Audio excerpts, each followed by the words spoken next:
దేవుడు మాట్లాడే దేవుడు. దేవుడు మానవులతో అతి తరచుగా మాట్లాడేది బైబిల్ గ్రంథంలోని దేవుని వాక్యము ద్వారా. అంటే మనము బైబిల్ చదువు ప్రతిసారి బైబిల్లోని విషయాలను గ్రహించుట కోసం బైబిల్ గ్రంథకర్త అయిన పరిశుద్ధాత్మ దేవుని వేడుకోవాలి. మరి ముఖ్యంగా దేవా నీవు నాతో మాట్లాడమని దేవునిని ప్రార్థించాలి. వీలైతే మోకరించి దేవుని వాక్యము చదివి ధ్యానించాలి. దేవుని స్వరాన్ని వినగలము. దేవుని వాక్యం మనకు ఏమి చేయాలి, ఎలా చేయాలి అని ఉపదేశిస్తుంది.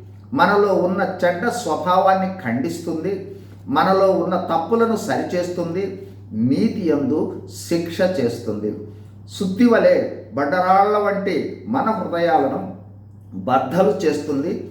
మనము వెళ్ళు ప్రతి పరిస్థితులలో చాలినంతగా మనతో మాట్లాడి మన దుఃఖములో, వేదనలో, ఆవేదనలో ఆదరణనిస్తుంది, ధైర్యాన్నిస్తుంది, బలపరుస్తుంది, మనకు సహాయం చేస్తుంది, మనలను సరిచేస్తుంది, మనలో ఆశీర్వదిస్తుంది, మనకు జరగబో విషయాలను తెలిపి మంచి నిర్ణయాలు తీసుకోవడానికి సహాయం చేస్తుంది.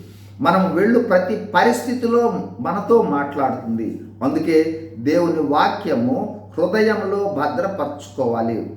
అంతేకాదు వాక్యము ఈ విధంగా సెలవిస్తుంది. దేవుని వాక్యము సజీవమై బలము గలదై రెండంచుల ఎటువంటి ఖడ్గము కట్టెను వాడిగా ఉండి ప్రాణాత్మలను, కీళ్లను, మూలుగలను విభజించునంత మట్టుకు దూరుచు హృదయం యొక్క తలంపులను, ఆలోచనలను శోధిస్తుంది.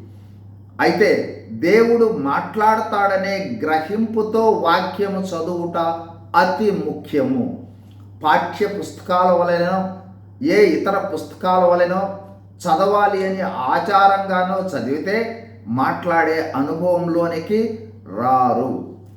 దేవుడు వాక్యం ద్వారా మాత్రమే కాదు, పరిశుద్ధాత్మ ద్వారా, ప్రవక్తల ద్వారా, దైవ సేవకుల ద్వారా, సహ విశ్వాసుల ద్వారా, అనుభవాల ద్వారా, దర్శనాల ద్వారా, అంతరాత్మ ద్వారా ఇంకా అనేకమైన విధాలుగా మనతో మాట్లాడతాడనే గ్రహింపు మనకు ఉండాలి. విను మనసు మనకు ఉండాలి. దానితో పాటు దేవుని స్వరాన్ని గుర్తించగల విచక్షణ అవసరం. అందుకోసం ఆత్మతో నింపబడుట అత్యావశ్యకం.